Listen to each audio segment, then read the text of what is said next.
Un ko jūs teiktu Ivaram, kurš nepieteica nevienu no tām zādzībām? Protams, es nedod Dievs, ka vēl kaut kāds šāds gadījums, bet tas būtu noteikti jāpiesaka. Bet es gribēju pajautāt, piemēram, tagad ir dažādos angāros pārdodos no Holandas, no Vācijas, Vestie, lietotie velosipēdi 50 Latvijā, viņiem jau nav nekā tāda dokumenta, pasas nekādas, teiksim, ja tādus ir nozog, viņas vajag iet uz policiju, pieteikt, reģistrēt vai... Jā, protams, un es domāju, ka ļoti svarīgi arī ir tas, ka Latvijā īsti nav šo velosipēdu reģistru. Šajā vietā es atvainojos, es jūs pārtraukšu tieši par velosipēdu reģistriem. Jūs tagad pieteicāt nākamo epizodi. Mēs runāsim. Velosipēdus var reģistrēt tieši tāpat kā automašīnas, bet CSDD to vēl nedara. Toties to dara cilvēki pavisam brīvprātīgi. Andrejs Filipovs viņus pārstāv, proti Velo reģistrs LV ir tāda elektroniska vietne, kur var reģistrēt velosipēdus. Ja? Kas tas īsti ir tāds par lielumu internetā? Tāpat kā es pats biju upuris, man nozaga arī riteni, mēs izdomājam tādu interneta izveidot portālu, kur var brīvprātīgi piereģistrēt velosipēdu kopā ar rāmjas numuru un fotogrāfiju. Piemēram, jo ir tādi gadījumi, kad nozag velosipēdu, nepaliek cilvēkiem, ne īpašniekam, ne dokumentus, ne čeka, nekā. Gadījumā, ja nozag velosipēdu, var mierīgi mūsu portālā izmainīt statusu, un viņš būs pieejams visai publikai, jebkurš var ieiet pārbaudīt viņu. Piemēram, ja es braucu uz Latgalīti, gribu nopirkt velosipēdu, jo tur teica, tas mans bija, es varu mierīgi no telefona aizsūtīt izziņu, un man atnāks atpakaļ jau atbilde, ir viņš zāks vai nav zāks. Bet tas ir tāds maksas pakalpojums, ir pilnīgi brīvprātīgi? Reģistrēšana vispārējais tas brīvprātīgi, pēc vēlmes cilvēks, grib sev uzlīme uz rāmja, jo rāmja šita uzlīme maksās 2 lati. Un viņa tiks izsūtīta pa pastu uz norādītu adresi. Sakiet, vai jums jau ir tādi pozitīvie piemēri, kad šis reģistrs ir palīdzējis kādam atrast vai ka nenozog velosipēdu? Jā, ir, jo bieži policija, kad atrod velosipēdu, tā piemēram, kā jums, viņš nebija reģistrēta zadzība, un viņi nevar atrast saimnieku tam velosipēdu.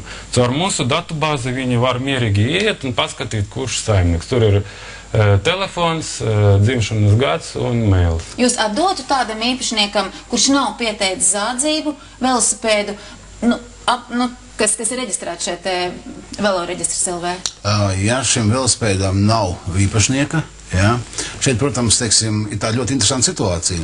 Ja nav iespējas, pierādīt, ka tas ir, saimnieka velosipēds, tad būtībā viņš ir jāatgriež atpakaļam tam, no kā viņš ir paņemts. Nē, kā ir iespēja, ja tagad Ivars būtu ielicis Velo reģistrā to savu velosipēdu fotogrāfiju kopā ar numuru, bet nebūtu pieteicis zādzību, jūs viņam atdot vienalga to velosipēdu? Protams. Ja viņam jāpieteic zādzību, jāsamaina statusa mūsu reģistrā. Viņš nevar pēc tam reģistrēt. Ja viņš ir iepriekš reģistrējis šajā mājaslapā šo velosipēdu, un ir viņa dati, šis velosipēds tiek atrasts, tad būtībā, kā mēs arī esam vienojušies, tad mēs zvanām attiecīgi šim cilvēkam, un paziņojam, ka šis velosipēds atrodas pie mums, un lai viņš ierodas. Protams, būtu vēlams, ka viņam ir kaut kāda dokumentācija, bet es domāju, ka tāpat tās ir sevišķi jau gadījumā, kā stāstīja, jo šis velosipēda detaļas īstenībā ļoti dārgs jau ir, un ir ļoti īpatnējis, noteikti arī, un atpazīt jau katrs var savu kaut kādu detaļu. Un tas jau ir identifikācija. Ne jau obligāti ir jābūt šim te numuram, ja cilvēks spēja atpazīt. Kāpēc CSDD vēl nav šādu velo reģistru izveidojis? Tas izklausās vienkārši. Jums ir atbildi? Es domāju, ka tas ir vairāk no tā, ka tomēr tā ir valsts struktūra, un tur, ir procedūra, lai nonāktu līdz tam, To nevar vienkārši. Tur jābūt noteikumiem, kas to būs? Cik es zinu, es vēl šodien arī sazinājos, tad es saprotu, ka viņi tiek gatavoti, un es domāju, ka arī būs viņi. Pēc cik gadiem? To man grūti pateikt, ņemot vērā. Kas Andrejam vienkārši, tas jums sarežģīt, Tieši tā.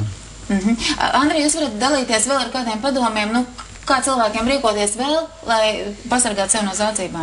Pirmkārt, jāreģistrē velosipēdu mūsu reģistrē, ja, tāpēc, To jau ka mēs dzirdējām. būs tā uzlīme, ja, kur Brīdinās zagļu. jā, brīdinās zagļus. Jūs domājat, zagļi zina par jums? Nu, es domāju, pēc šī raidījuma tā zinās jau daudz. Zagļi.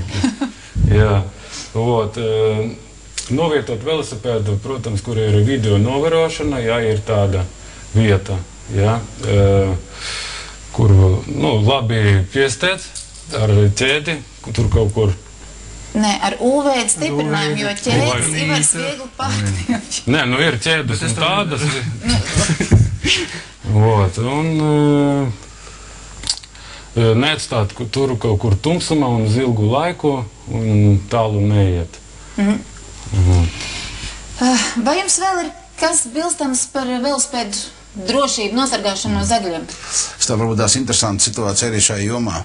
Viens no mūsu arī tādiem paņēmieniem šogad bija tas, ka mēs izmēģinājām, teiksim, nu, it kā nejauši atstāt velospēdu, jā, un pēc tam, teiksim, arī nu, paskatīties, kas tā notiekās. Ja? Un arī šī informācija diezgan ātri izplatījās arī tā skaitā par zagļiem, un mēs redzējām, ka ļoti dinamiski izmainījās struktūra velospēdu zādzību šogad. Un, kā jau šeit minēja, būtībā, ja pagājušajā gadā visraksturīgākā vieta tas bija publiskā vieta, lielveikals, tad šogad mēs redzam, ka tas ir šķūnīši, pagrabi, kāpņu telpas, balkoni, ja, vietas, kurās praktiski nav, un arī noķerot šos zagļus, ja, viņi arī saka, nē, mēs uz veikalu neejam, mēs zinām, ka tur ir. Ivar, varbūt vajag ārpusē pie mājas atstāt to velospēdu. Nē, nu tagad jau atkal zagļi arī sako līdzi, bet nu, tam es pilnīgi piekrītu, kad es domāju, tā veloģists palīdzība, ja viņš tagad kļūst populārāks un cilvēks zinās jau, lai arī es braukāju riteni katru dienu, ikdienā, es nezinu, kaut kā bija palaids garām kaut kā tā veloreģistra, bet, nu, es nezinu, es gribētu arī tāpēc varbūt pajautāt, kā jūs reklamējaties, kā cilvēku var uzzināt, kur ir informācija. Izveidojam viņu 2 mēnešus atpakaļ. Tā kā tā visam jauna lieta, un tā mums ir svaiga informācija. Jā, jo jau gribas jau pašiem apnikt, ka daudz paziņam arī nozog velosipēdus. Gribas samazināt to, un policija arī palīdz.